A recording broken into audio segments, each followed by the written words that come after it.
Is me sé Huidí Mac Gairbheá, má bhliain déag d'aois. Tá má chonaí ar an Feirste agus is brelam cleachtadh.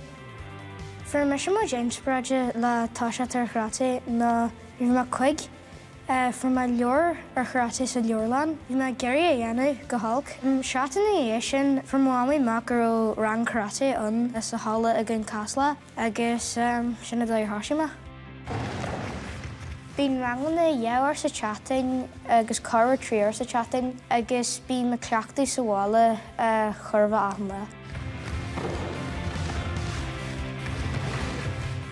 Lech má páirtin chuidhar chumórta sí, chuide acu an sligeach, chuide acu má Feirste agus chuide acu an seán in an ngáil fásta. Caiithí muid an colaí seo an seo gí táine matar sin rud a caiithí muid ar tá muid cleachtadh.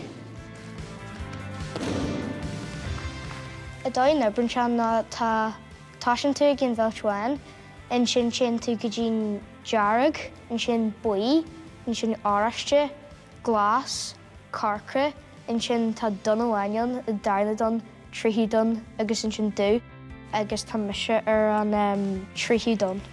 An chéad cros eile na dú.